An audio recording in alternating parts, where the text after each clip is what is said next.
Bismillahirrahmanirrahim. Assalamualaikum warahmatullahi wabarakatuh.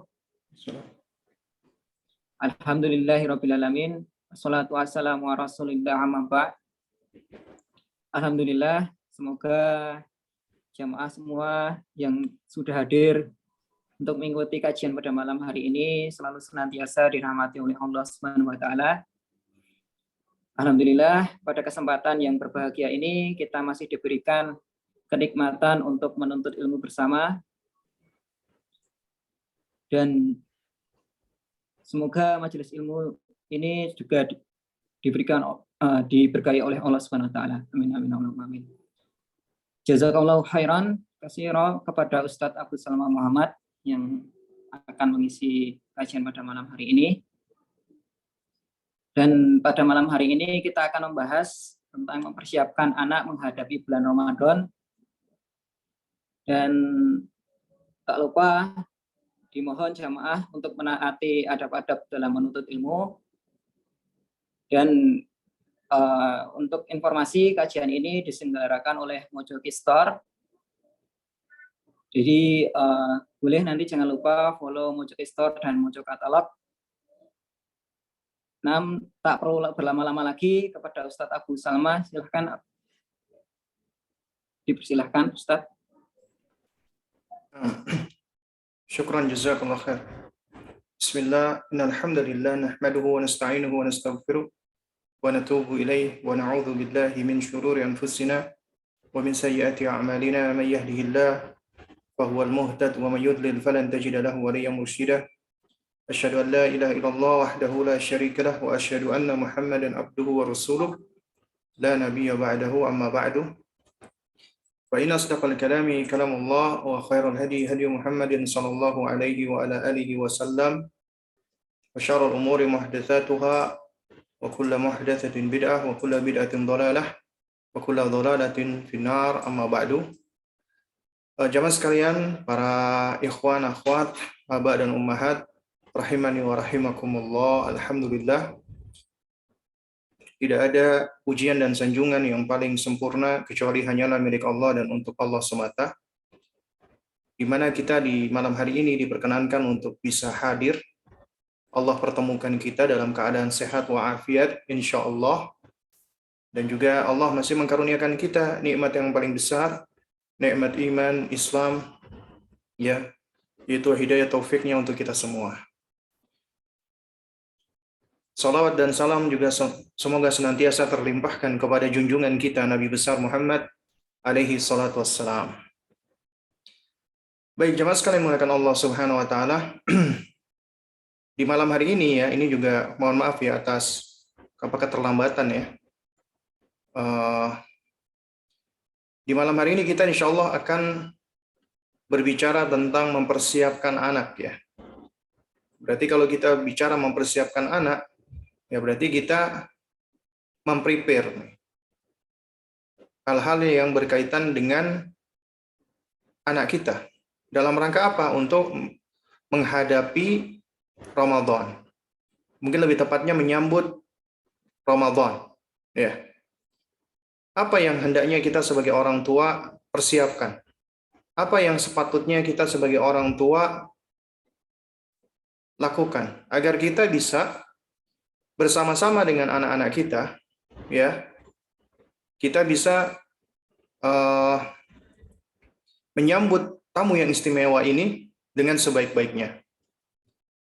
Dan di malam hari ini ya, kita insya Allah tidak akan mengulangi ya materi yang pernah saya sampaikan di kesempatan dengan teman-teman dari Indonesia Bertauhid Official ya, yaitu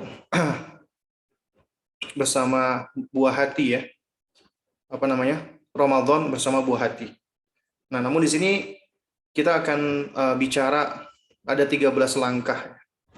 Dan sekali lagi angka atau jumlah 13 bukanlah pembatasan ya. Ini sebagian dari langkah-langkah yang bisa kita lakukan.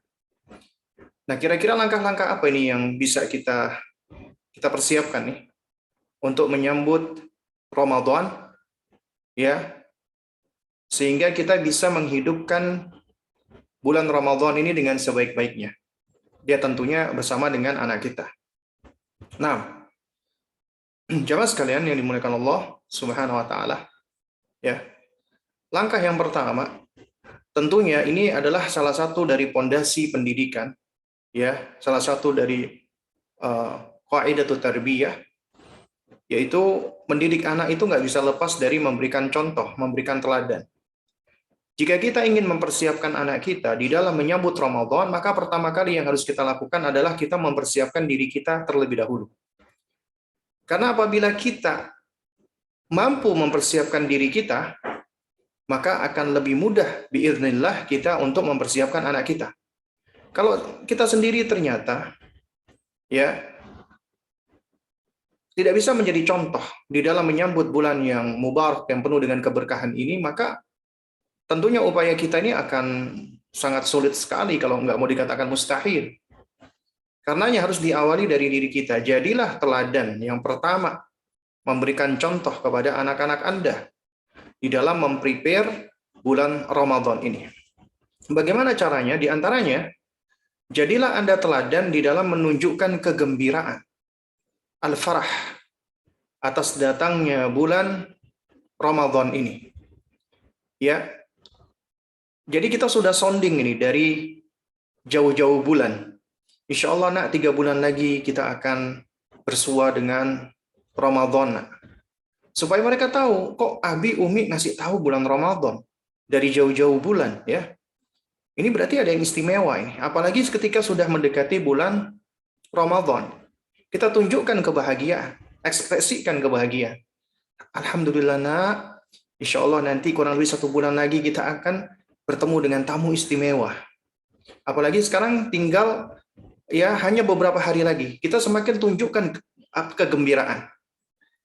Sembari kita contohkan juga, kita semakin bersemangat di dalam beribadah dan beramal soleh. Ibaratnya kalau bulan Ramadan itu adalah bulan di mana kita berlomba-lomba di dalam kebaikan, mencari rahmat Allah, kita berkompetisi di dalamnya. Ibaratnya itu adalah D-Day atau hari H untuk berlomba. Maka hari-hari sebelumnya adalah hari-hari persiapan. Berarti kita sendiri juga harus sudah mempersiapkan diri agar bisa ditiru, dicontoh oleh anak kita. Di antaranya, kita sudah memperbanyak berpuasa sunnah. Ya. Yang tadinya kita mungkin jarang-jarang, ya mungkin di bulan Rajab kita berpuasa, Sya'ban kita berpuasa lebih banyak lagi. Sehingga anak ngelihat, loh Abi, Umi puasa, iya. Kenapa Abi sama Umi puasa? Ya karena Abi sama Umi ya ingin latihan, nak. Ya. Itu boleh, kita ingin melatih diri kita agar ketika nanti masuk bulan Ramadan, kita sudah ready, kita sudah siap. Ya ibaratnya orang yang ingin bertanding, ya dia perlu dong latihan dulu, ada warming up-nya dulu. Bahkan ini bukan warming up, memang kita butuh untuk melatih diri kita. Dan kemudian kita sudah mulai menghidupkan lagi sholat jamaah di masjid. Khususnya bapak-bapak ini. Jangan masih beralasan pandemik ya. Ya sekarang memang pandemik masih belum usai. Tapi alhamdulillah ya, kasus-kasus atau kejadian sudah mulai banyak berkurang. Dan insya Allah aman. Ya, tidak apa-apa antum ke masjid pakai masker, ya, bawa sejadah sendiri, ya. Tapi sekarang alhamdulillah ya, setahu saya banyak masjid itu sudah merapatkan jamaah, ya. Dan alhamdulillah juga tingkat kejadian ya itu juga sudah tidak banyak lagi. Lantas apa yang kita khawatirkan? Padahal masjid adalah di antara rumah-rumah Allah yang perlu kita hidupkan. Ya, di luar Ramadan, terlebih lagi di bulan Ramadan. Kemudian kita juga contohkan memperbanyak sholat-sholat sunnah di rumah. Ini bedanya. Ya, sholat maktubah, sholat jamaah itu di masjid bagi laki-laki. Adapun sholat sunnah, ya utamanya di rumah. Ya, hendaknya dilakukan di rumah. Sholat sunnah itu sesuatu yang seringkali dilakukan oleh baginda Nabi yang mulia alaihissalam di rumahnya. Kemudian kita memperbanyak tilawatul Quran, ya. Kita sudah membuat target ya bahwasanya di bulan Rajab kita harus sudah khatam Al-Quran. Di bulan Sya'ban kita 2 kali khatam. Di bulan Ramadan kita bisa 3 kali khatam. Ini semua harus diawali dari diri kita. Kemudian kita melazimi zikir pagi dan petang dan juga zikir-zikir yang lainnya. Kemudian kita lebih dermawan lagi, ya, bersedekah dan infak di saat sulit dan di saat lapang. Orang yang bersedekah di saat lapang mendapatkan pahala. Ya, ini menunjukkan orang-orang yang Masya Allah bersyukur kepada Allah. Tapi yang lebih istimewa lagi adalah orang yang tetap bersedekah di saat sulit. Dan ketika kita melihat, ya, orang yang bersedekah itu tidak hanya dari nominalnya saja. Karena bisa jadi orang yang bersedekah, ya, 5.000 rupiah itu lebih mulia daripada orang yang bersedekah 50 juta. Loh, kok bisa? Iya. Bisa jadi orang yang bersedekah hanya 5.000 rupiah, ternyata dia cuma punya uang 10.000. Ya, kemudian dia sedekahkan separuhnya. Sementara orang yang punya uang 50 juta, hartanya bertriliun-triliun. Itu nggak ada apa-apanya gitu. Sehingga tentunya nominal yang sedikit tadi yang dimiliki oleh seseorang, tapi ternyata itu suatu hal yang berharga, separuh dari hartanya saat itu. Maka ini lebih mulia. Nah, karena itu, ya, hendaknya kita juga mencontohkan untuk lebih dermawan lagi. Nah, kemudian juga jadilah orang tua teladan di dalam mempelajari hal-hal yang akan berguna ketika masuk bulan Ramadan. Al-ilmu qabla al-qawli wal amal. Ya, kita berilmu dulu sebelum berkata dan berbuat. Kita siapkan, kita pelajari fikih Ramadan, adab-adabnya, hukum-hukum, dan bahasan yang berkaitan dengan puasa Ramadan. Sebagai bentuk persiapan menyambut Ramadan. Jangan pernah kita merasa selalu berpuas diri. Wah, aku tahun kemarin sudah belajar kok. Ya, insya Allah tahu ngerti. Padahal ilmu itu kalau tidak kita ulang-ulang, maka seringkali akan hilang. Ya, kita seringkali akan lupa. Karena itu meskipun Anda udah tahu, ya tetap Anda pelajari lagi, murojaah, ya. Kita tetap harus murojaah, apalagi berkaitan dengan hukum-hukum seputar fikih puasa. Ya. Agar kita lebih mantap lagi nih, kita lebih ready lagi, kita lebih siap lagi gitu. Dan anak-anak kita akan lihat loh. Kok sekarang Abi, Umi banyak ikut kajiannya kok tentang puasa? Iya, karena antar lagi kita sudah masuk bulan istimewa ini, bulan Ramadan. Karena itu langkah pertama, jadilah teladan. Nah, kemudian langkah kedua, ya, kita sudah mulai sounding nih dari jauh-jauh hari ini akan kemuliaan dan keutamaan bulan Ramadan, ya.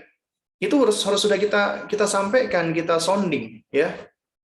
Nah, insya Allah, nak, sebentar lagi kita akan, ya, memasuki bulan istimewa. Atau ada tamu yang akan datang, tamu yang spesial. Wah, tamu Mi, iya. Tamu ini bukan manusia, tapi tamu ini ditunggu-tunggu oleh banyak orang-orang beriman.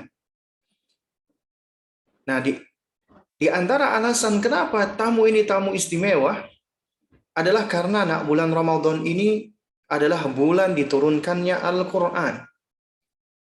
Allah Subhanahu wa Ta'ala, ya, di dalam surat Al-Baqarah, ya, Allah Azza wa Jalla sendiri yang menyebutkan tentang keutamaan bulan Ramadan ini. Kata Allah Subhanahu wa Ta'ala, "Syahrul Ramadan alladzi unzila fihi al-Qur'an huda lin-nas wa bayyinatin minal huda wal furqan." Ya. Itulah syahrul Ramadan. Bulan Ramadan yang diturunkan di dalamnya Al-Qur'an sebagai petunjuk bagi manusia dan juga sebagai bayinat, ya, yaitu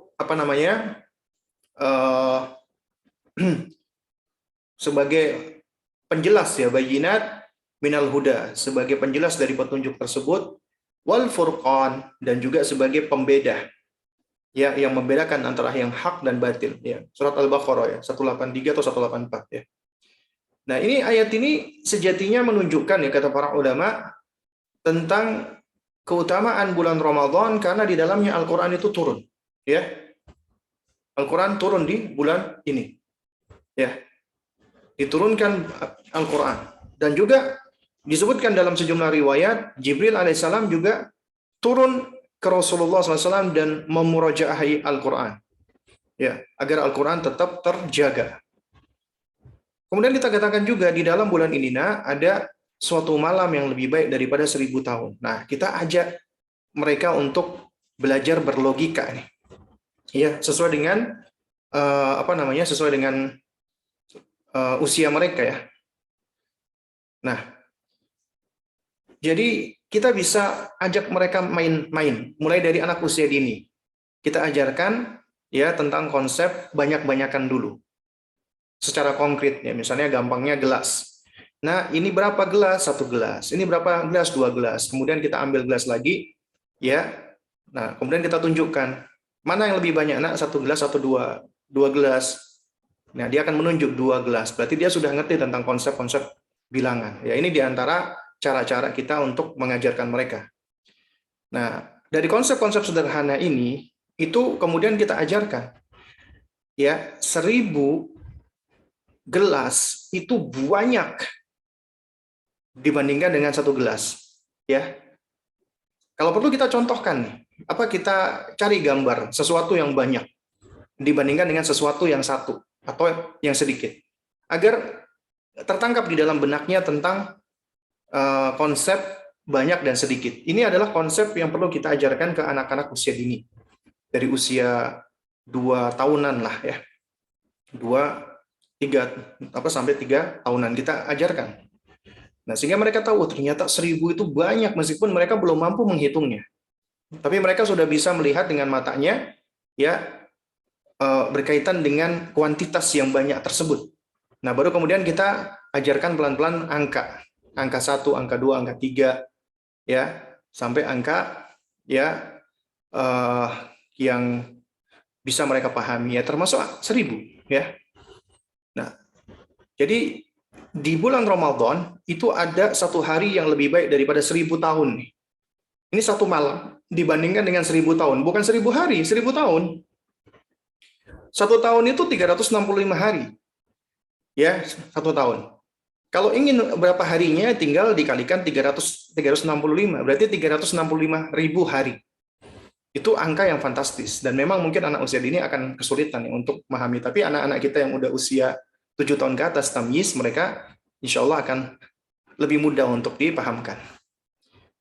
Nah, jadi ibaratnya, ya, kalau kita ajarkan mereka dengan cara tamtsil, ya, dengan maksud takribul faham, ya. Misalnya ada seseorang, dia menanam misalnya, ya, menanam sebuah tanaman, ya, 1 tanaman, maka yang tumbuh ya cuma 1, ya, yang tumbuh cuma 1. Nah, tapi ada loh orang ketika menanam 1 tanaman, itu tiba-tiba tanamannya itu langsung bisa jadi banyak. Ada 1000 tanaman gitu, ya. Atau ada 365.000 tanaman. Begitu banyaknya. Hanya lantaran karena dia melakukan 1 kebaikan di waktu tersebut, ya. Dan juga kita terangkan, kita sounding kepada anak kita, ya, bahwasanya ketika datang bulan Ramadan, ya, ini adalah bulan-bulan adalah waktu yang spesial, ya, adalah waktu yang spesial. Nah, di antaranya Nabi SAW mengatakan, "Idza dakhala Ramadan futihat abwabul jannah." Apabila pintu-pintu surga dibuka, ya, apabila datang bulan Ramadan, pintu-pintu surga dibuka. Ya. Jadi pintu-pintu surga, nak. Surga itu punya pintu, ya. Ada 8 pintu. Di bulan Ramadan semua pintunya dibuka, ya. Kemudian wa ghuliqat abwabu jahannam. Pintu-pintu neraka juga ditutup. Ya. Wasulsilati syayatin, dan setan-setan itu dibelenggu. Setan-setan ditangkap dan dibelenggu. Nah, itu diantara yang kita ajarkan. Kemudian juga kita ajarkan di setiap malam di bulan Ramadan, nah, Allah menentukan ada orang-orang yang dibebaskan dari siksa neraka. Kata Nabi SAW, Inna lillahi utaqa fi kulli yaumin wa laylatin li kulli abdin minhum da'watun mustajabah. Ya. Jadi sesungguhnya Allah punya hamba-hamba yang dibebaskan dari siksa neraka. Ya. Dan juga di antaranya ada doa yang mustajabah, doa yang dikabulkan oleh Allah. Kemudian juga di dalam riwayat yang lain ya tentang datangnya bulan Ramadan, Nabi mengatakan ya, idza atakum ya syahrul Ramadan ya futihat abwabus sama. Dibukalah pintu-pintu langit. Di dalam riwayat yang lain dikatakan ya futihat abwabur rahmah. Dibukanya pintu-pintu rahmat. Dibukakan pintu langit, maka orang yang berdoa itu akan lebih mustajabah, akan lebih diterima. Ibaratnya, ya, kalau misalnya seseorang itu dia memanah, ya, kemudian ketika dia memanah itu ada rintangan-rintangannya, ya, 1 rintangan, 2 rintangan, 3 rintangan, ya, sampai 7 rintangan. Nah, biasanya kalau orang itu ketika menarik anak panahnya itu kurang akurat, kurang kuat, biasanya nggak akan bisa menembus sampai di ujung. Ini cuma contoh atau ibarat. Makanya ya doa itu dikatakan sebagai panahnya kaum muslimin yang hendaknya harus dilangitkan. Artinya ya senjatanya atau silahul mu'min adalah doa. Ya. Dan apabila pintu-pintu langit itu dibuka, maka tentunya akan lebih mustajabah. Kemudian juga dibuka pintu rahmat, ya. Ya. Nah. Terus kemudian setelah kita terangkan bulan Ramadan ini sebagai bulan puasa, maka kita terangkan pula keutamaan puasa ke anak kita. Ya. Apa sih istimewanya puasa itu? Ya. Nah, jadi kita perlu untuk menerangkan, ya. Ini adalah syahrul siyam, ya. Bulan untuk berpuasa. Dan kata Nabi SAW, ya, di dalam sebuah hadis qudsi, Allah berfirman, kullu amal ibni Adam lahu. Setiap amalnya, perbuatannya anak keturunan Adam adalah untuk dirinya sendiri.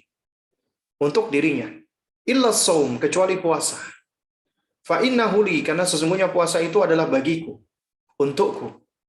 Wa ana ajzi bihi, dan akulah yang akan membalasnya. Ya. Nah, jadi jamaah sekalian menggunakan Allah Subhanahu wa taala, ya.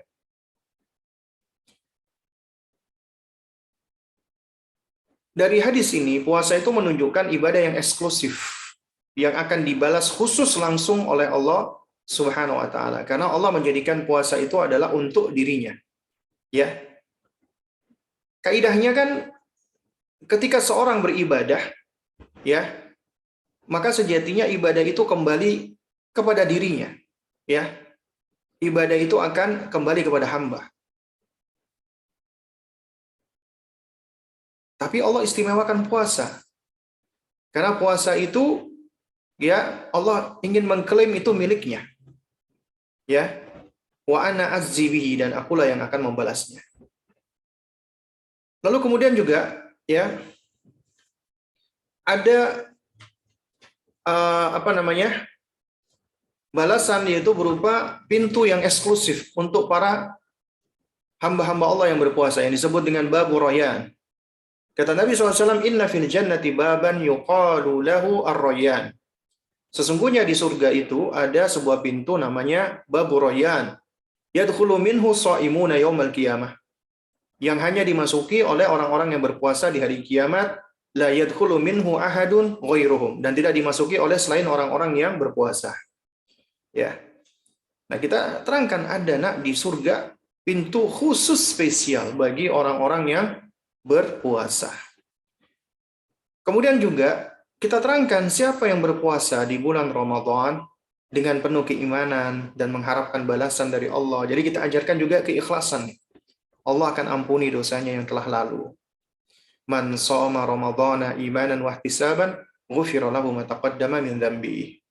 Ya, terus kemudian kita ajarkan pula, ya, siapa yang beribadah puasa, puasa itu dapat memberikan syafaat, ya. Sebagaimana kata Nabi SAW, as-siyamu wal Qur'anu yashfa'ani lil 'abdi fi yaumil qiyamah. Ya, puasa dan Al-Qur'an itu bisa memberikan syafaat bagi seorang hamba di hari kiamat. Yaqulu siyam, puasa berkata, nih perhatikan nih. Amalan-amalan kita itu akan bisa dijadikan Allah itu berbicara. Ya, amalan-amalan kita. Makanya jangan heran kalau datang riwayat-riwayat, ya misalnya anggota tubuh kita berbicara, atau amalan kita berbicara, ya maka kewajiban kita adalah kita sami'na wa amanna, kita dengarkan dan kita imani. Ya, yaqulu siyam, puasa berkata, Rabbi inni mana'tuhu at-ta'am wasyarab bin nahar. Wahai Rabbku, sesungguhnya aku itu puasa mencegahnya dari makan dan minum di siang hari. Ya, fasyafi'ni fihi. Maka berikanlah aku kewenangan untuk bisa memberikan syafaat padanya. Ya, dan kemudian Allah izinkan. Jadi bisa menjadi syafaat. Kemudian juga puasa itu bisa menghantarkan seorang hamba ke surga. Ya. Dan ini jelas ya. Nah, kemudian langkah yang keempat adalah kita motivasi anak untuk berpuasa sesuai dengan kemampuan dan usianya. Jadi jangan sampai dijadikan puasa itu seperti beban untuk mereka. Karena sejatinya anak-anak yang belum balik, mereka belum dibebani dengan ibadah zahir. Ya kalau sholat saja belum dibebani, apalagi puasa. Tapi kita harus sudah melatih mereka gitu loh. Harus sudah mendidik mereka. Caranya tidak dengan cara paksaan, tapi kita motivasi, kita dorong dia. Sesuai dengan kemampuan mereka, secara bertahap. Ya, kita mulai ini dari ya awal-awalnya kan langkah-langkah kita sebelumnya ini sangat berkaitan. Artinya kita ingin menumbuhkan cintanya mereka kepada bulan Ramadan. Agar mereka itu senang dengan bulan istimewa ini. Mereka senang dengan ibadah puasa. Nah, di antara caranya, ya kita ajak mereka untuk sahur, kemudian kita ajak mereka untuk berbuka. Maksud saya berpuasa. Ya, untuk berpuasa. Dan kemudian, ketika mereka lapar, di jam berapapun, biarkan mereka berbuka, kemudian kita minta mereka melanjutkan lagi. Ya, misalnya mereka jam 10 sudah lapar. Nggak apa-apa, biarkan mereka minum, makan. Kemudian setelah itu ya kita dorong mereka untuk lanjut lagi sampai semampunya dia. Ya. Karena dengan demikian dia tuh belajar. Ya, dia belajar untuk berusaha. Dia belajar berpuasa. Dan ini suatu hal yang baik. Karena diharapkan itu akan membangun mubadarah, inisiatif di dalam dirinya untuk beribadah. Kemudian juga beri target berbuka secara bertahap ya. Misalnya awalnya dia jam 9 pagi, kemudian kita dorong lagi. Nah, alhamdulillah, Masya Allah, kamu hari ini mampu berpuasa sampai jam 9, nak. Besok mudah-mudahan kamu bisa, nak, ya, sampai jam 10, nak. Ya. Ayo, nak, doa minta kepada Allah agar Allah berikan kekuatan. Besoknya, misalnya, ini aku udah lapar nih. Bisa nggak, nak? Kamu tahan dulu sampai jam 10, ya. Insya Allah nggak lama lagi loh, nak. Nah, kemudian kita tambah terus sampai maghrib. Nah, kemudian juga kita ajak mereka untuk sahur dan berbuka bersama. Itu penting ya. Sebagai bagian dari kita memotivasi mereka untuk berbuka. Kenapa? Karena ya ketika berbuka kan nggak boleh makan sama minum. Ya, starting point-nya ketika sahur. Nah, ketika sahur berarti kita harus bisa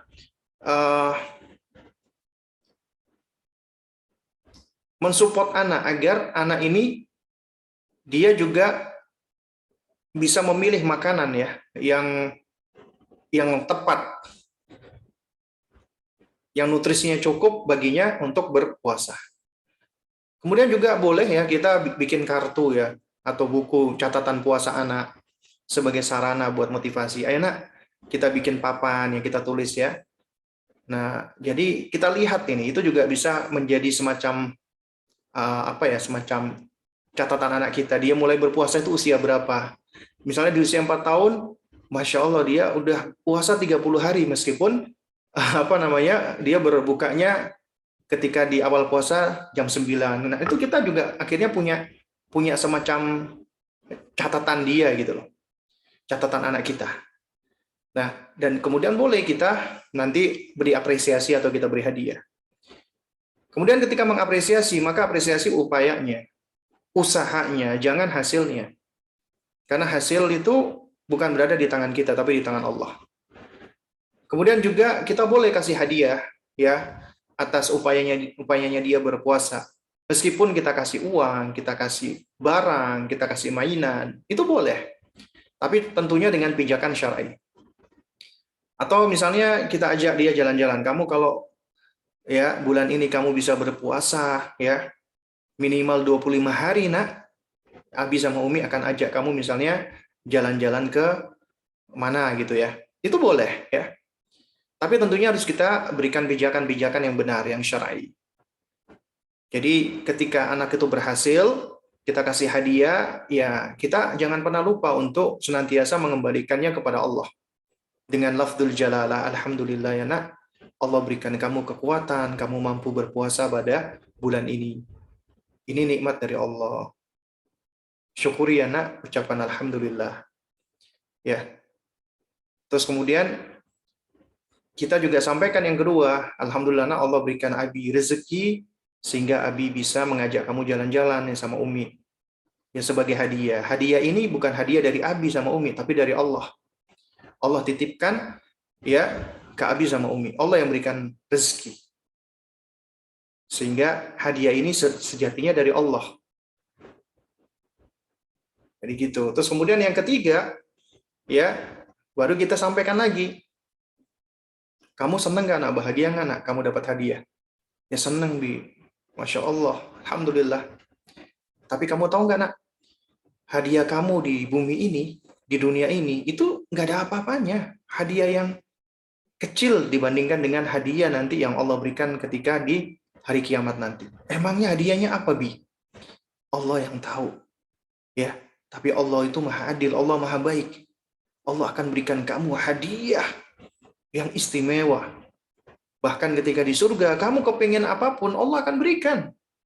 Kalau aku pengen sepeda, apapun yang kamu inginkan. Nak. Aku pengen ini, Bi, apapun yang kamu inginkan, Allah berikan. Ya, apapun yang kamu inginkan. Ya. Karena apa? Karena di dalam Al-Quran itu Allah sediakan matashtahi, apa yang kamu kehendaki. Allah akan berikan. Ya.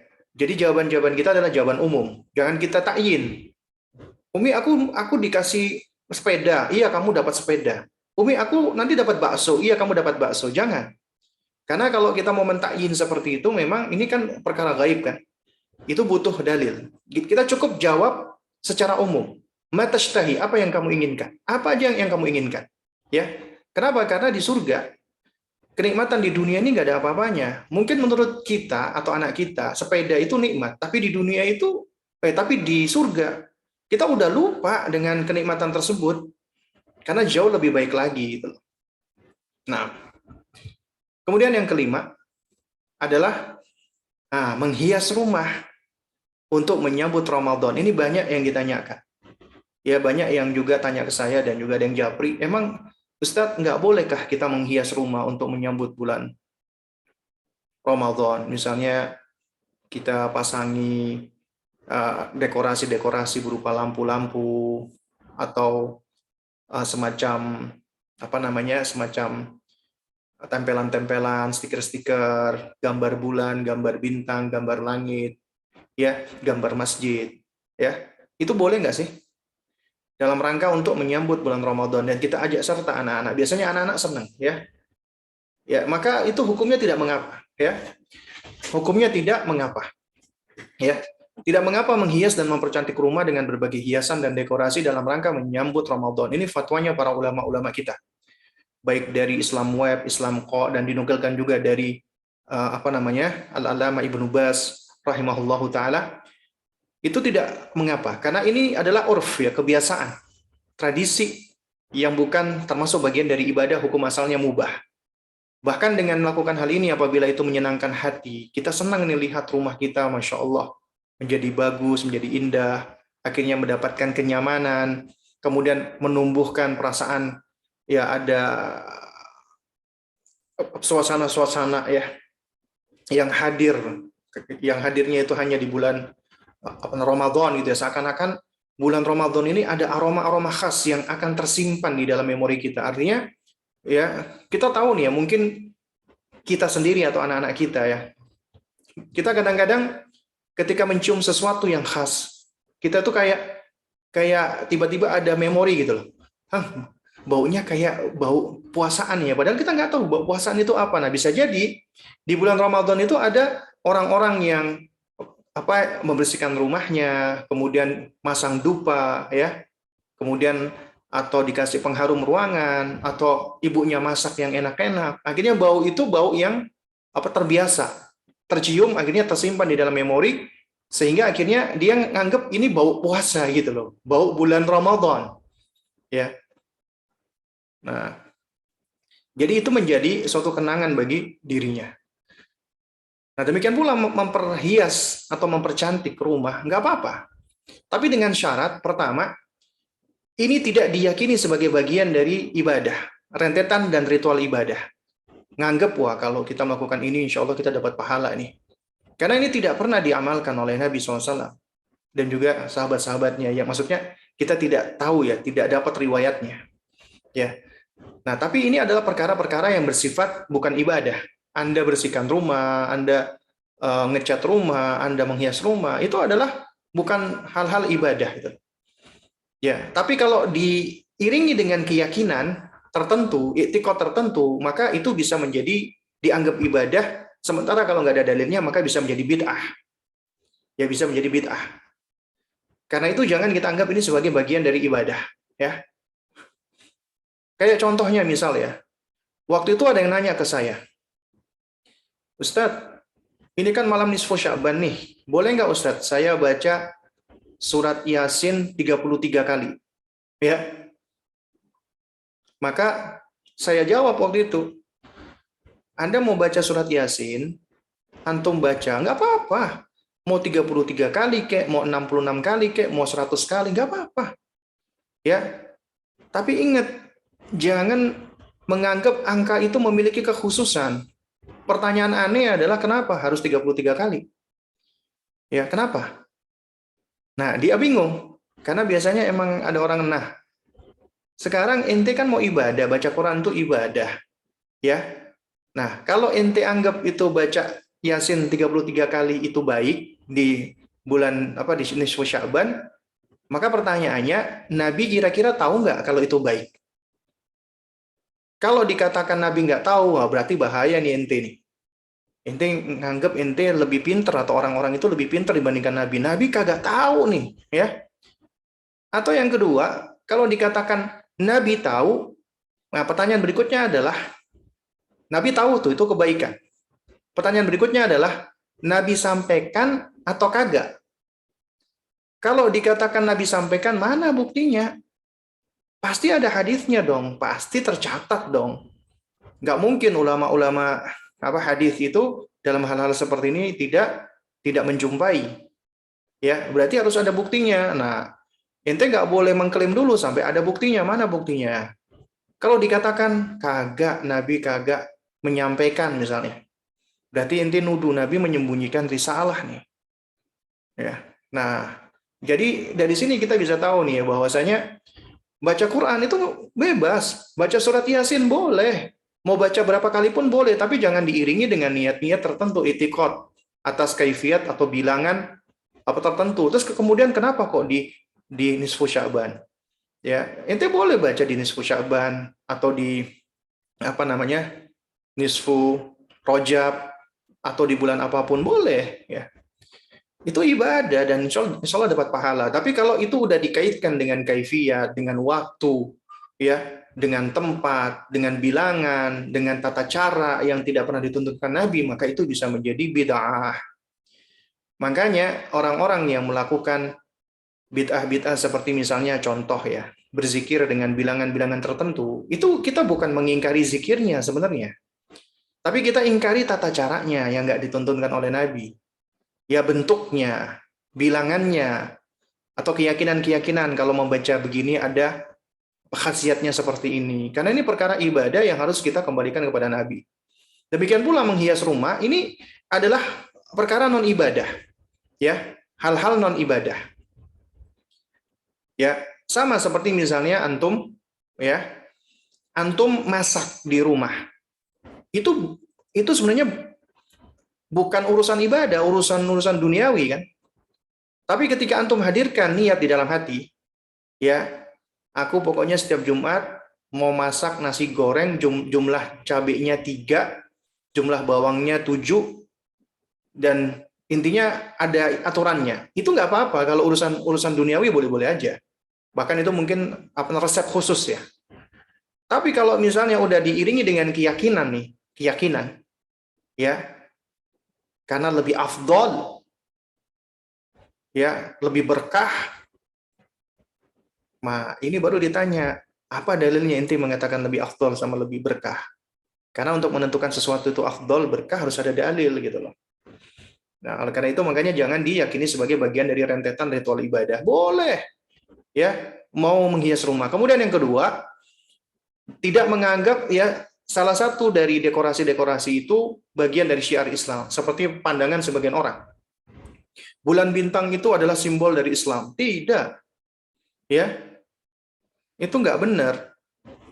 Ya.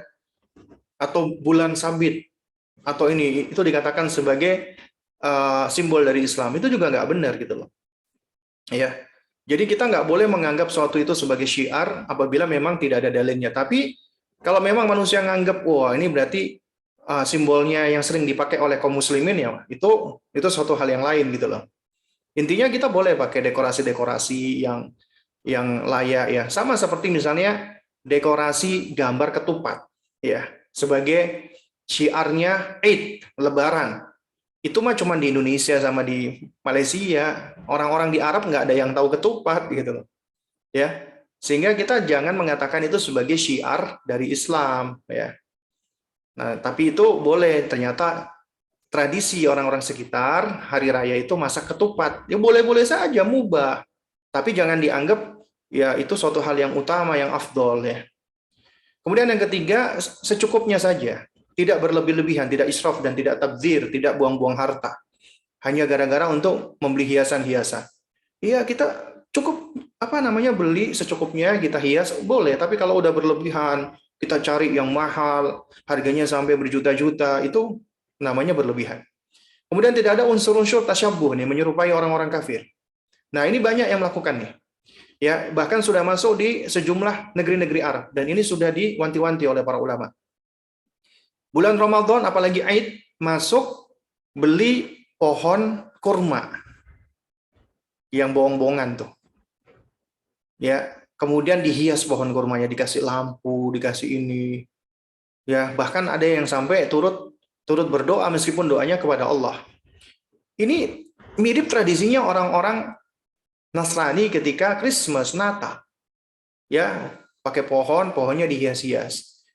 Kita lebih baik tinggalkan ya hal-hal yang seperti ini. Anda punya bunga, punya pohon sebagai hiasan, boleh-boleh aja gitu loh. Tapi kalau itu sudah nyerempet mirip-mirip, ya maka lebih baik kita tinggalkan. Karena nyerempet mirip-miripnya itu ke arah ibadah masalahnya, bukan cuma sekedar tradisinya orang kafir, tapi ibadahnya orang kafir. Kemudian tidak mengandung perkara-perkara haram nih, seperti memajang gambar-gambar makhluk bernyawa di rumah, nggak boleh. Ya, malaikat nggak mau masuk. Syaitan akan senang bercokol di rumah yang banyak gambar makhluk bernyawanya. Mentang-mentang bulan Ramadan, ya akhirnya foto bareng nih, abinya, uminya, kakak, adik, ya pakai baju koko, semuanya serempak warnanya, jebret, dicetak ukuran tembok, ditempel di tembok. Waduh, nggak boleh, ya. Itu adalah termasuk yang dilarang oleh Nabi yang mulia alaihi salatu wassalam. Ya.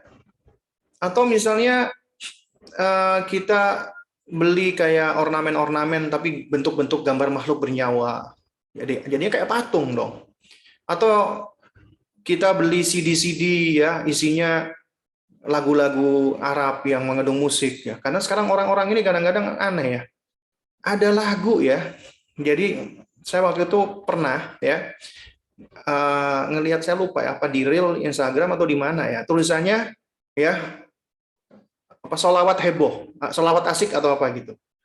Nah, jadi nggak sengaja kebuka, ini solawat apa? Ternyata isinya lagu-lagu, nyanyian-nyanyian orang Arab yang ketika saya dengar nggak ada kaitannya sama solawat, malah lagu-lagu cinta-cintaan. Jadi seakan-akan semua bahasa Arab ya yang dibuat nyanyian dianggap solawat ya. Jadi dianggap solawat.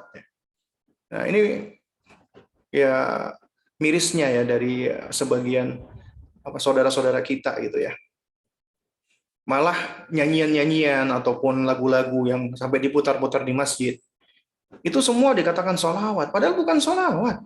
Ya. Kemudian juga hindarkan menghias tempat sholat. Misalnya kita di rumah itu ada tempat, ada musola, itu kita lebih baik hindarkan. Karena ada keterangan para ulama untuk kita tidak usah menghias tempat-tempat sholat, agar kita lebih bisa fokus. Tapi kalau mau pasang kipas angin, kita mau cat, dan sebagainya, boleh-boleh aja. Nah, termasuk masjid. Kadang-kadang masjid itu di bulan Ramadan dipasang lampu-lampu yang bermacam-macam. Ya. Nah, itu difatwakan lebih baik ditinggalkan. Kemudian yang keenam, bersihkan rumah dari keburukan-keburukan. Bulan Ramadan itu adalah bulan pendidikan, ya, syahrut tarbiyah. Tapi konsep ya manhaj ahlu sunnah ya, manhaj salaf ya, yang berangkat dari konsep tauhid ya, ada an-nafyu wal itsbat di dalam tauhid kita.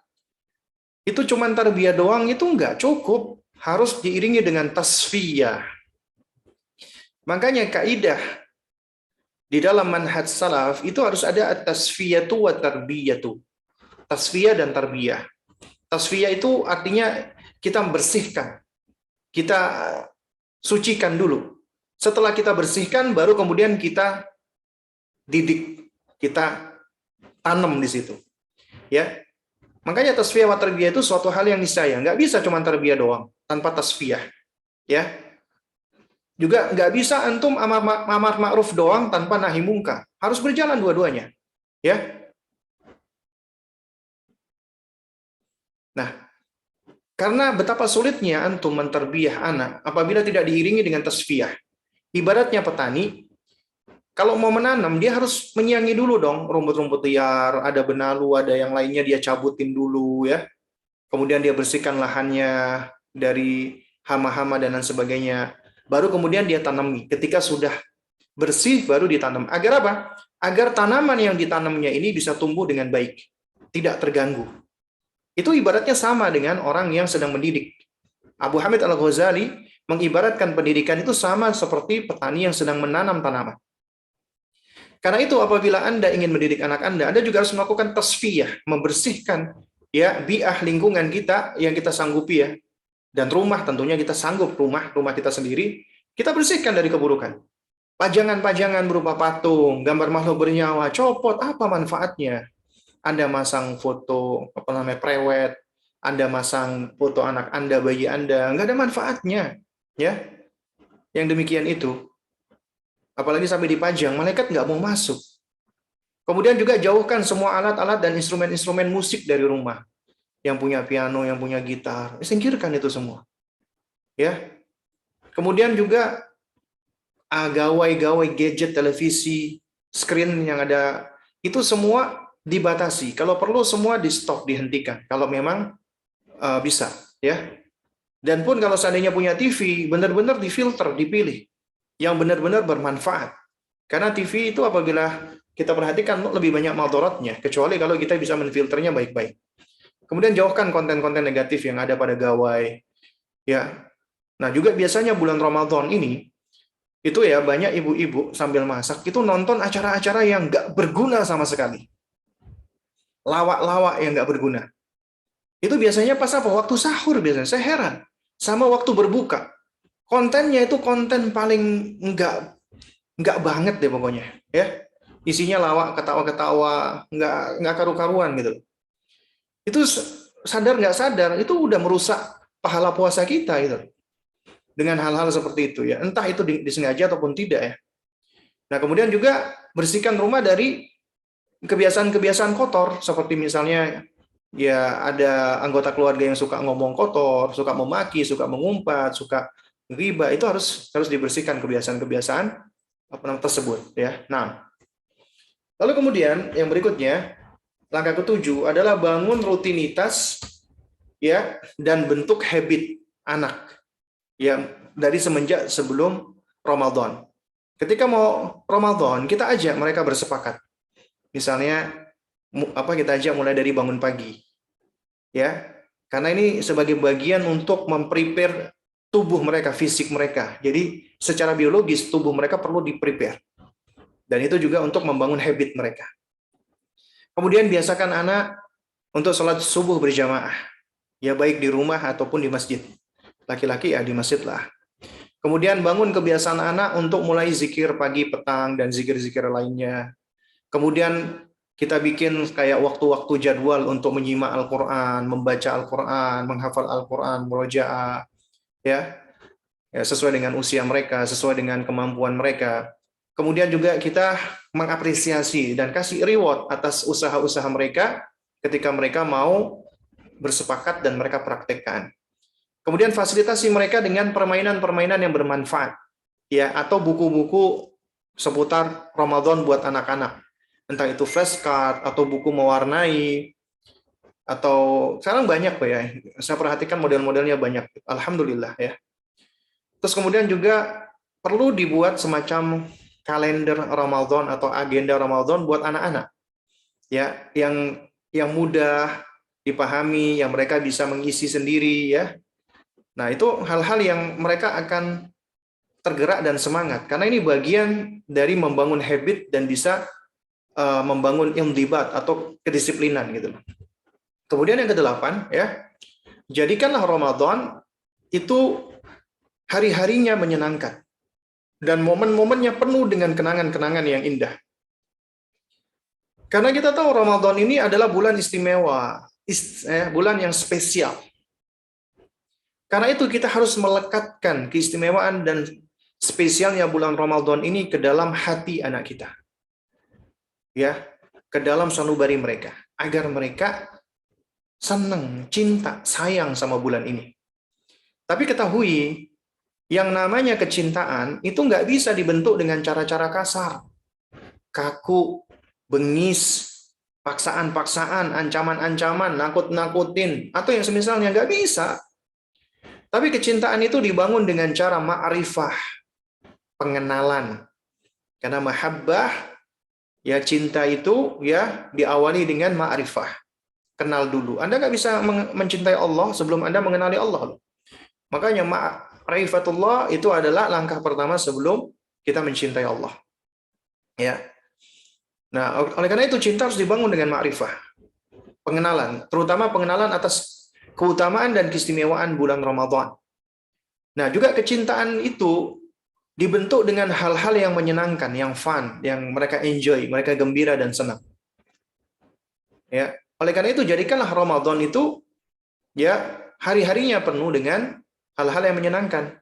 Karena ini yang akan membentuk kenangan indah bagi mereka. Nah, bagaimana caranya? Ya, tentunya kuncinya adalah kita sebagai orang tua.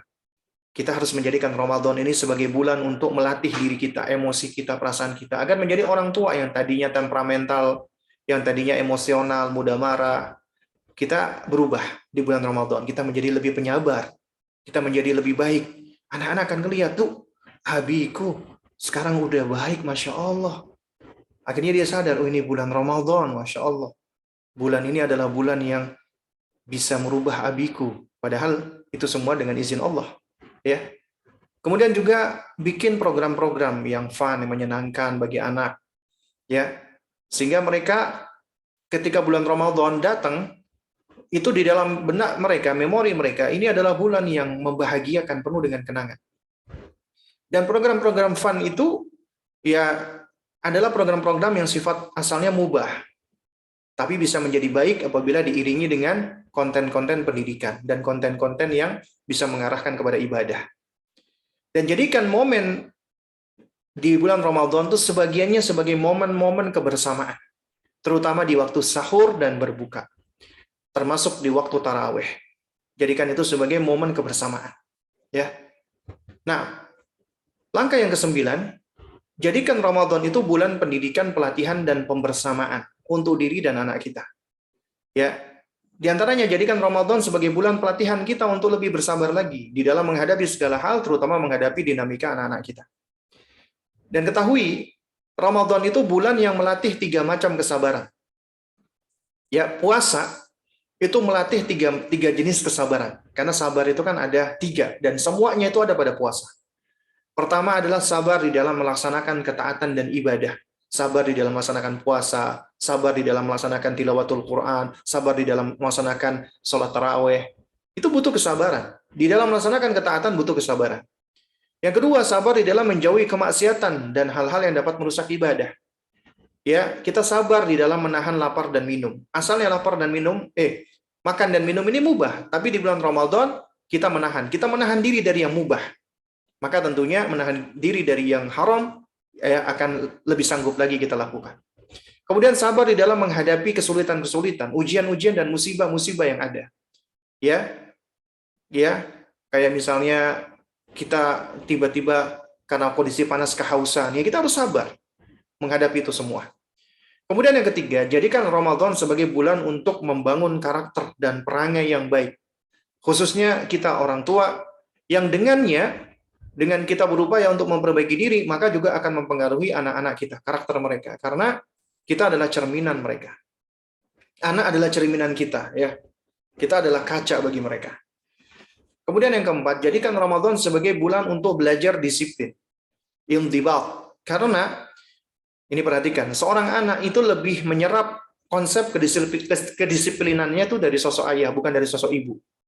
Ada nih, ibu itu rapi luar biasa. Ngelipat bajunya rapi, Masya Allah.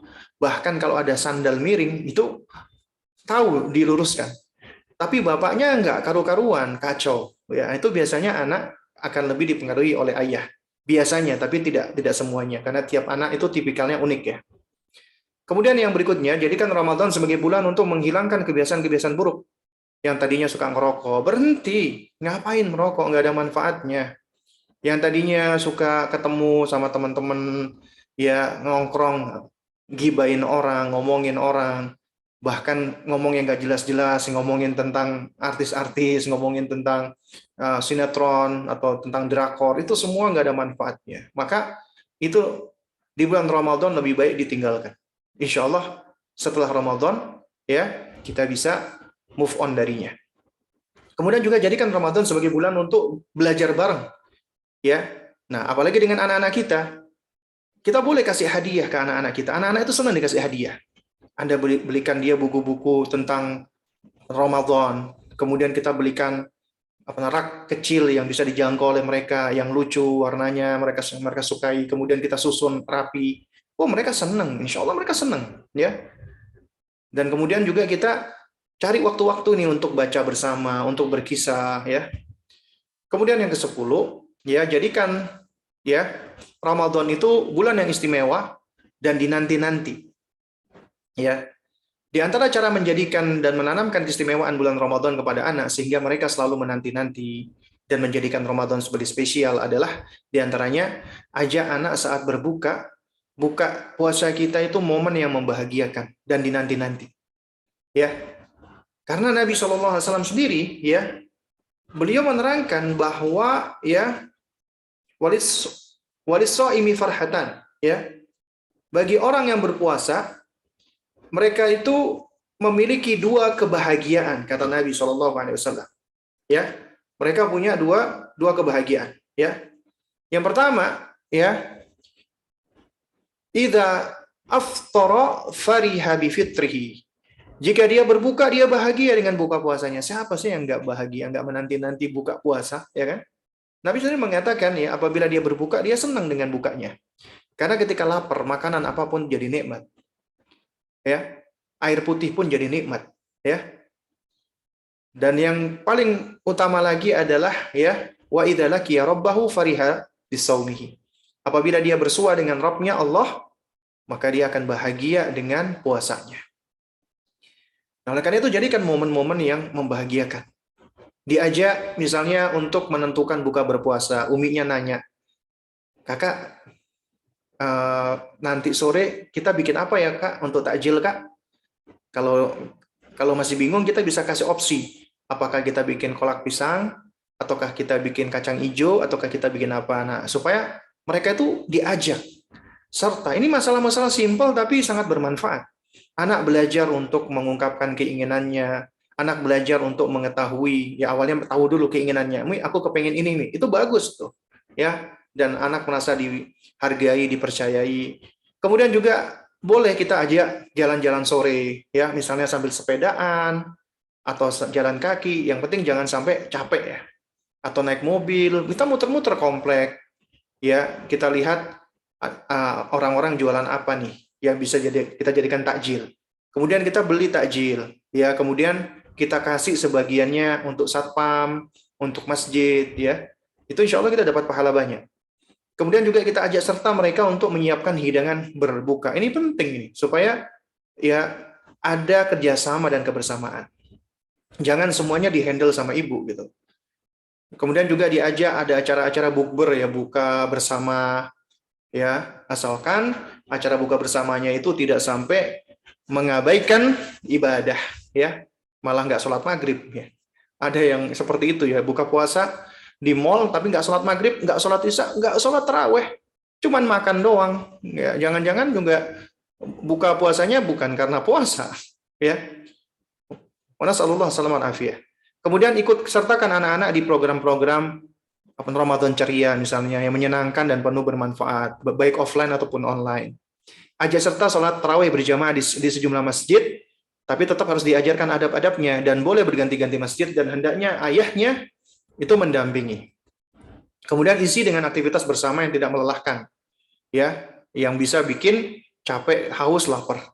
Ya, jadi cari aktivitas-aktivitas misalnya kayak main teka-teki lah, kuis lah, mewarnai atau bikin ini, bikin itu ya. Nah, tapi lakukan bersama-sama, itu akan menjadi momen yang indah. 11 ya, langkah ke-11. Jadi kita kurang 3 langkah lagi nih. Menghidupkan 10 hari terakhir di bulan Ramadan. Ini penting.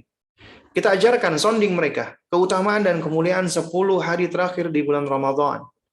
Kemudian ajak anak-anak untuk qiyam Ramadan ya secara berjamaah di sepertiga malam terakhir. Ada beberapa masjid ya, salat qiyam Ramadannya ya itu di atas jam 12. Ya, tapi perhatikan usia anak dan durasi salat. Kalau mereka ngantuk, durasinya panjang, ya tutup ya cukup mereka salat tarawih di waktu biasanya aja. Intinya jangan sampai mereka lelah dan mereka merasa tidak enjoy. Ya. Kemudian yang ketiga, ajak anak-anak iktikaf di masjid. Ya, sembari dijelaskan adab-adabnya. Boleh kita bawa kayak kotak aktivitas mereka di masjid, itu boleh-boleh saja. Tidak terlarang, ya. Kemudian lebih motivasi dan dorong anak agar lebih bersemangat. Untuk lebih semangat lagi. Kita ibaratkan ya, kita sampaikan, kita sedang berlomba. Semakin dekat garis finish, seharusnya kita jangan surut, jangan mundur, jangan berhenti. Kita terus, bahkan lebih semangat. Nah, kita jelaskan Nabi SAW, ketika sudah masuk 10 hari terakhir, beliau kencangkan ikat pinggang beliau. Artinya beliau tidak lagi mendatangi istri-istri beliau. Ya. Dan beliau lebih semangat lagi beribadah. Kemudian ceritakan sirah Nabi dan kisah-kisah ulama di 10 hari terakhir. Kemudian, ini penting juga nih. Ya, alihkan mereka, jauhkan mereka dari pusat-pusat perbelanjaan. Malah kebanyakan 10 hari terakhir itu bukan masjid yang hidup, tapi mall, plaza. Ya, maka kita balik, jangan sampai seperti ini gitu loh. Ya, jangan sampai anak-anak kita juga menjadi korban menghidupkan mall-mall. Ya, dan jangan sampai kita sebagai orang tua sendiri juga kita mengorbankan diri kita, ya, yaitu siap dimangsa dengan keburukan-keburukan di mana kita malah menghabiskan waktu di mall-mall, ya. Kemudian yang ke-12, kita bicara zakat, ya. Nah, ini juga penting juga ya, karena ada kaitannya pula. Zakat itu sarana menumbuhkan kepekaan sosial dan mengajarkan berbagai kebahagiaan terhadap mereka. Jadi kita perlu ajarkan kepada mereka tentang hakikat zakat. Zakat itu maknanya ya secara bahasa dua, sebagai pembersih atau pensuci dan sebagai sesuatu yang bertumbuh. Karena zakat itu sejatinya adalah pembersih harta dan juga bisa menumbuhkan harta. Zakat tidak mengurangi harta, tapi malah mengembangkannya. Dan jelaskan bahwa di dalam harta kita itu ada haknya orang-orang yang susah, orang-orang yang tidak mampu.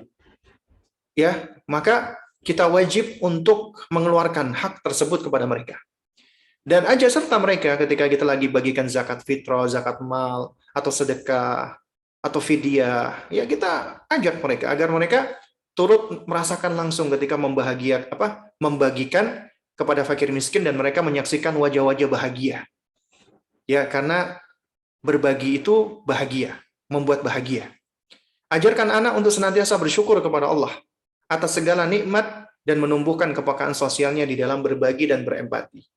Lalu dorong anak untuk bersedekah dengan harta yang ia miliki, artinya dia punya uang yang dia tabung dari uang sakunya atau dari pemberian. Nah, itu yang lebih utama adalah ketika dia bersedekah dengan uangnya sendiri, bukan uang ayahnya. Ya. Dan kemudian ajak serta anak dalam aktivitas sosial di bulan Ramadan, misalnya ada acara-acara bagi sembako, ada acara-acara santunan anak yatim, itu kita ajak mereka, ya.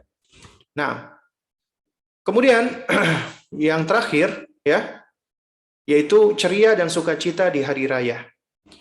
Kita ajarkan kepada mereka hari raya umat Islam cuma 2, Idul Fitri dan Idul Adha. Ajarkan Id itu bukanlah sekedar berpakaian indah dan baru, tapi Id adalah hari di mana iman dan takwa semakin baru dan semakin indah. Ajak serta mereka untuk sholat Id di lapangan bersama kaum muslimin untuk menyaksikan kebahagiaan dan syiar-syiar Islam. Kemudian kasih hadiah atau reward kepada anak atas amal-amal solehnya, baik itu puasa, tarawih, dan lain-lainnya, dan katakan itu semua adalah titipan dari Allah, pemberian dari Allah. Ya, dan balasan Allah di akhirat jauh lebih baik lagi. Kemudian kita boleh kasih uang ya ke anak-anak kecil ya. Ya, meskipun dikatakan angpau, tapi sebenarnya bukan angpau ya, karena angpau itu budayanya orang-orang Chinese ya, di hari raya mereka atau di upacara-upacara mereka. Makanya kita jangan sebut dengan angpau. Tapi kita boleh bagi-bagi uang. Ya, ini termasuk memasukkan kebahagiaan kepada anak-anak. Jangankan anak-anak, orang gede aja dikasih uang juga senang. Kemudian juga berpakaian indah dan bagus ya. Ya, tapi semampunya, sesuai dengan kemampuan. Dan ajarkan bahwasanya pakaian itu nggak mesti harus baru di hari raya. Yang penting rapi, bersih, indah ya. Kemudian juga di hari raya hendaknya ya diupayakan bisa memakan makanan yang disenangi ya, karena ini hari yang istimewa agar semakin menambah kegembiraan dan sukacita saat berhari raya.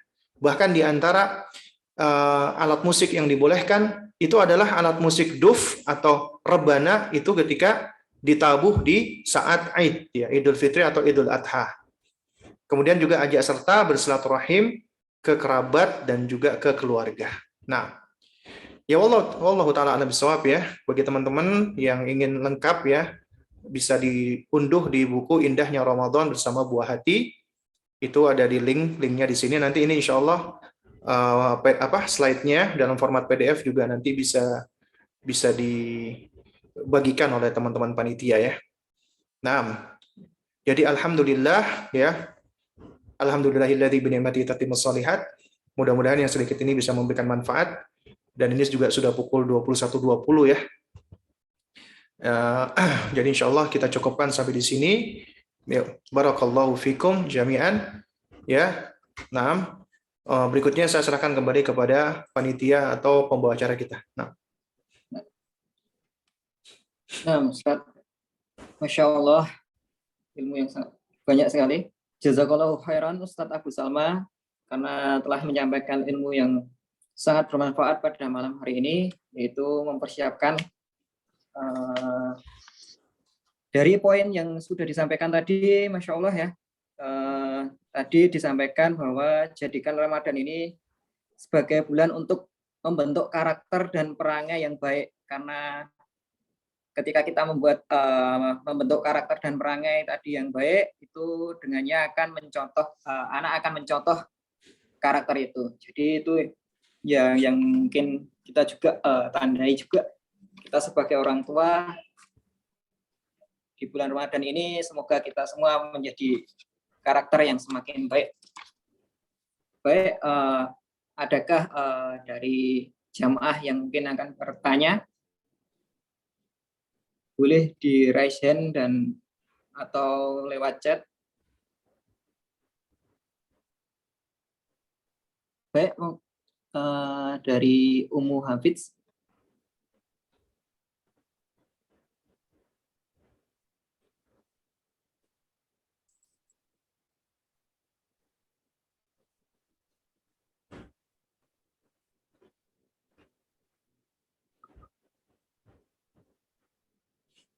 Ya, silakan yang kalau ada pertanyaan bisa raise hand ya. Kita dahulukan yang raise hand, kalau nggak ada ya nanti bisa via chat ya. Ini pertanyaan, anak usia 2 tahun bisa dimulai dari mana ya Ustadz?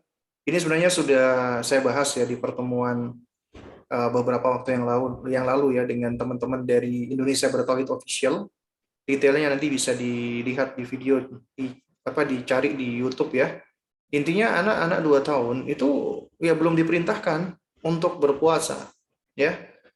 Dan juga sebenarnya juga masih belum bisa berpuasa gitu. Tapi caranya adalah dengan kita sudah mensonding, mentasmi istilahnya, ya, tentang keindahan bulan Ramadan.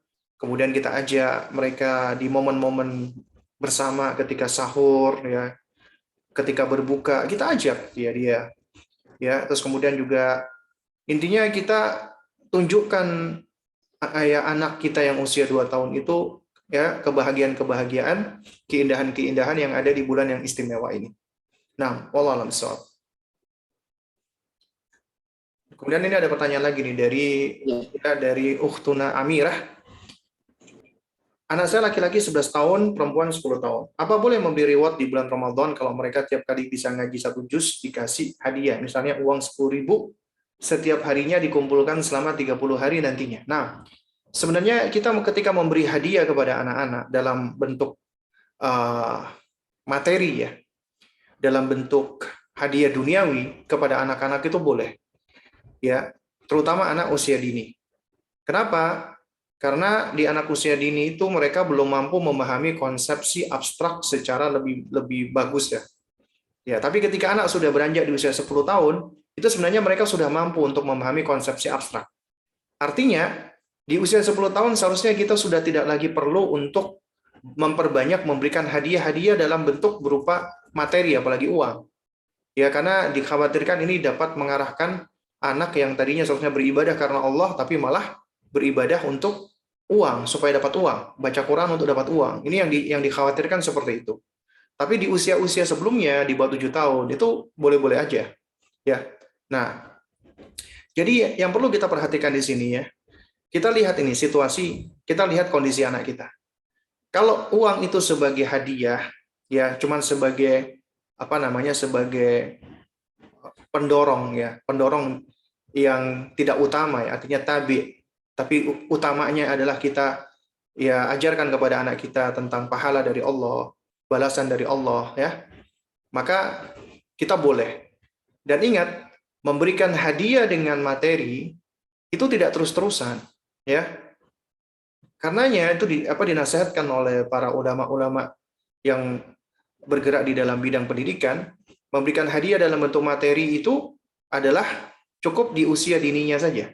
Ketika sudah masuk usia ya hazawar, maka kita sudah mulai lebih banyak ya mendorong dia untuk melakukan segala sesuatunya itu mendapatkan balasan dari Allah.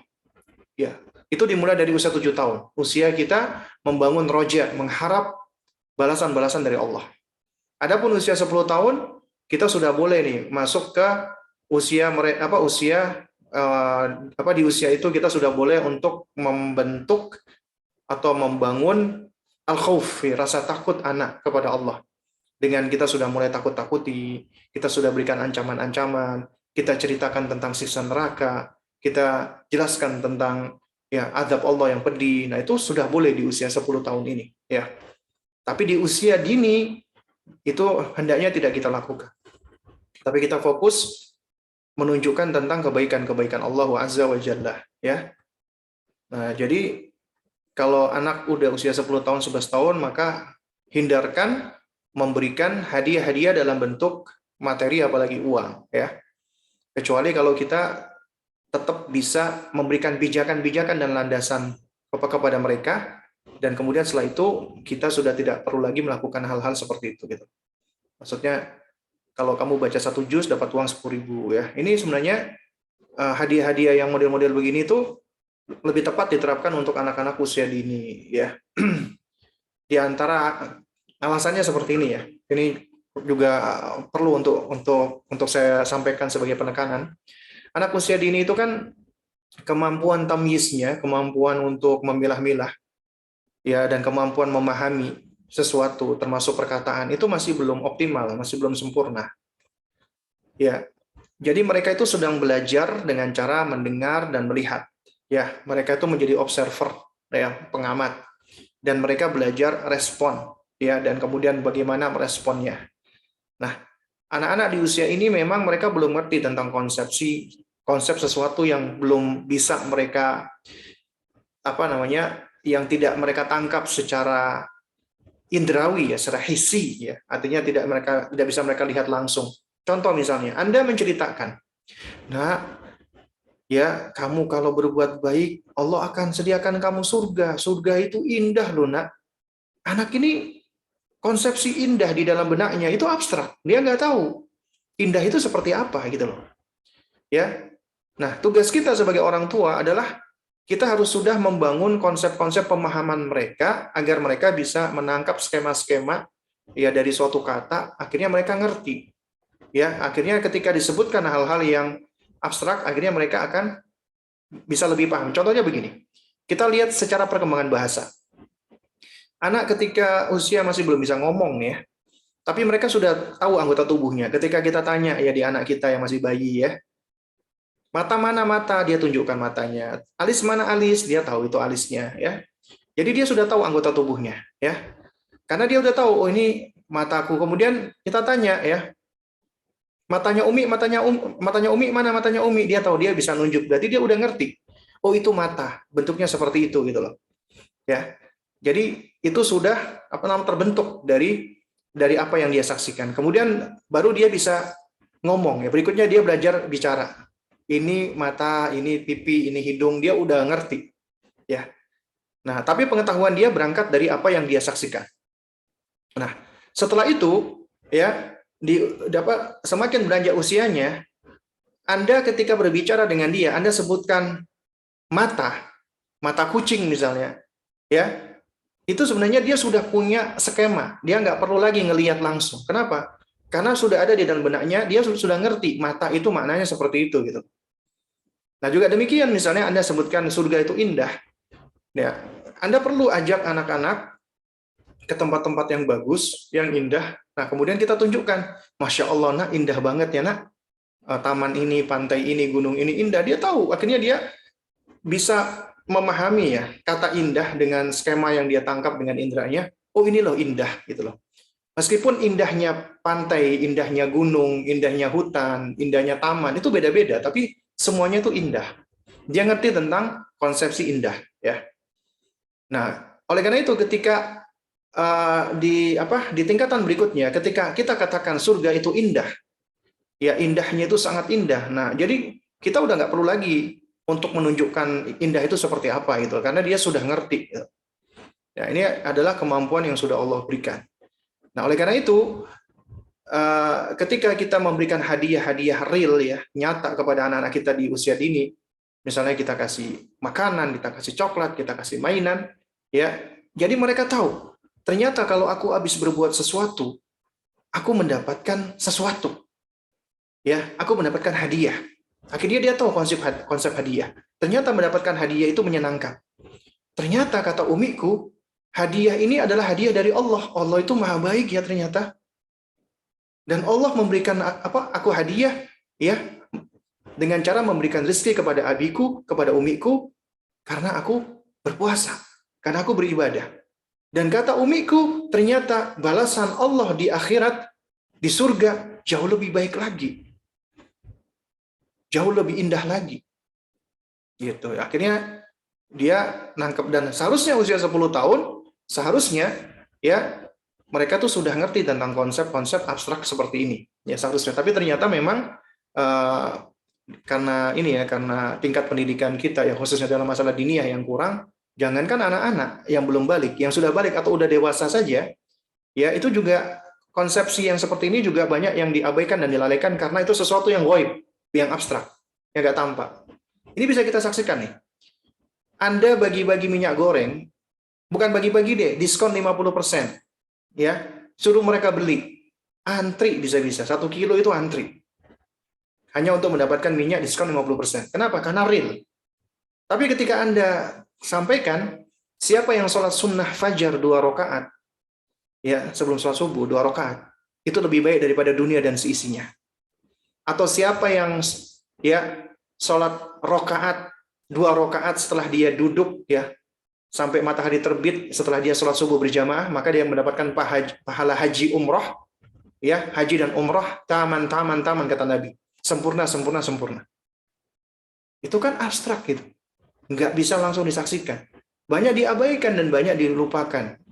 Dan yang bermain di sini memang kebanyakan dari faktor keimanan. Sejauh mana ya keimanan itu ada dan sejauh mana dahulu kita dididik tentang masalah ini. Karena itu ini tugas Anda wahai orang tua ya untuk menjaga ya untuk terus menguatkan keimanan anak-anak kita ya. Karena ini suatu hal yang harus kita pelihara dan harus kita jaga dengan pendidikan ya. Nah, wallahu a'lam bishawab. Ustaz, di poin kedua dalam slide itu 1000 tahun. Ya, bukankah 1000 bulan? Oh ya, afwan, betul. Ada kesalahan ya. Alfu syahr ya. Betul. Alfu syahrin bukan alf sana ya. Afwan, ini kesalahan saya. Ya, jadi lebih baik daripada 1000 bulan ya. Kurang lebih selama 64 tahun ya. Ya. Jadi ini juga sebagai koreksi ya. Nanti insya Allah akan diperbaiki slide-nya. Syukran ya. Jazakillah khair ini untuk Ibu Yuti ya yang sudah mengoreksi ya, betul. Bukan 1000 tahun tapi 1000 bulan ya.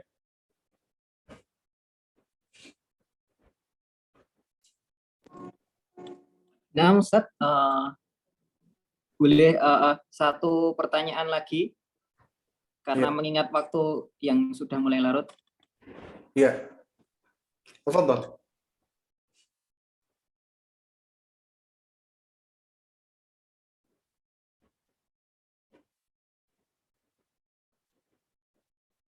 Saya yang pilih pertanyaannya ya. Oh, nah, baik.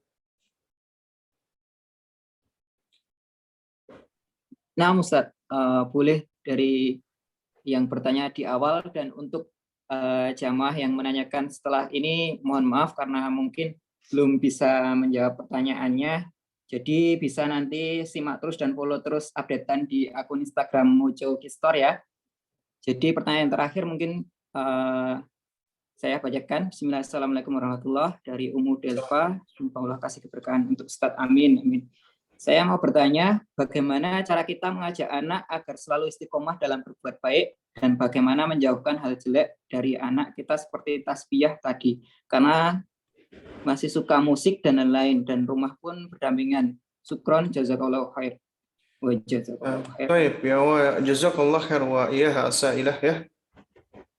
Jawabannya adalah pertama, istiqomahan itu adalah karunia dari Allah. Ya, Allah yang memberikan kepada siapa saja yang Allah kehendaki. Karena itu kita nggak bisa istiqomah kecuali kita meminta kepada Allah. Maka mohon minta kepada Allah. Makanya minimal sehari, minimal 17 kali maksud saya dalam sehari kita meminta hal tersebut. Ihdinas siratal mustaqim, tunjukilah kami jalan yang lurus ya Allah. Itu juga bagian dari kita memohon kepada Allah istiqomahan. Kita minta jalan yang lurus, ya, yaitu jalannya orang-orang yang Allah berikan karunia. Ya, Allah berikan nikmat kepada mereka. Ya, siratal ladzina an'amta 'alaihim, ya kan? Jadi minta kepada Allah. Yang kedua, istiqomahan itu pusatnya adalah di dalam hati. Apabila hati itu lurus, maka anggota tubuh juga akan lurus. Nah, demikian pula dalam masalah pendidikan. Maka pendidikan itu pondasinya harus mendidik hati. Anak usia dini itu fase kita membangun pondasi, mendidik hati mereka. Jadi fokus kita adalah mendidik hati. Karena apabila hati baik, maka insya Allah zahirnya akan baik.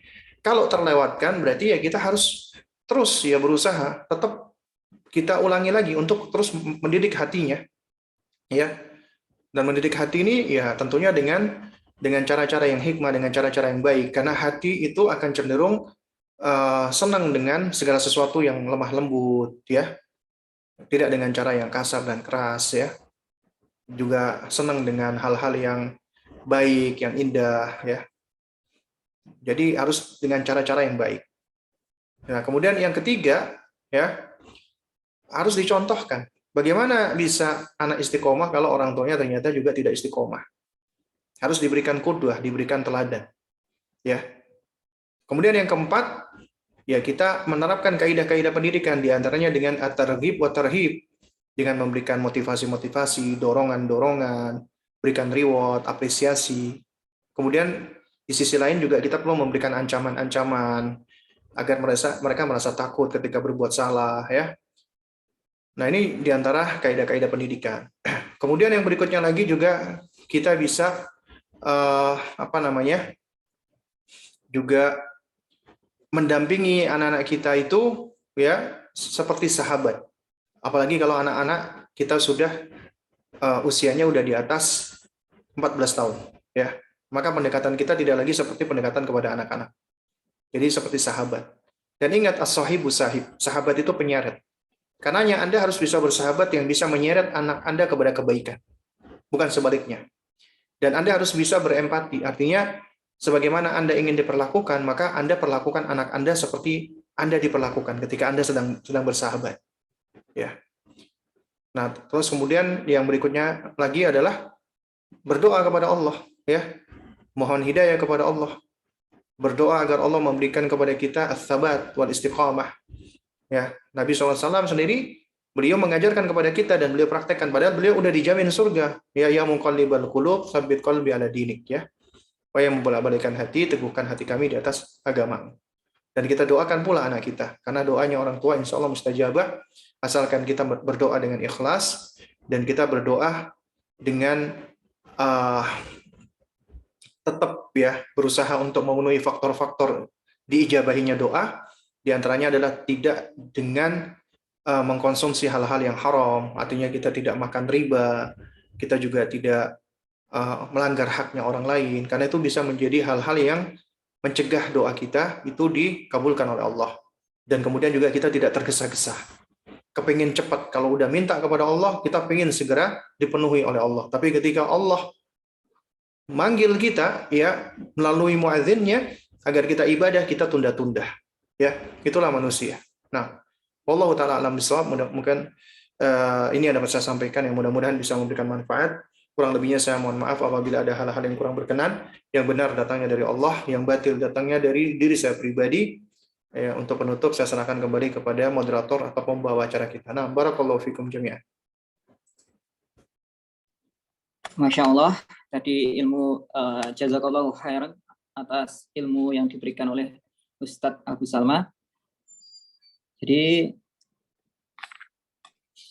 di poin keempat tadi, karena untuk memotivasi anak bisa boleh membuat kartu atau buku catatan. Jadi untuk puasa ini kami dari Mojo Kids Store juga menyediakan buku-buku untuk memotivasi anak agar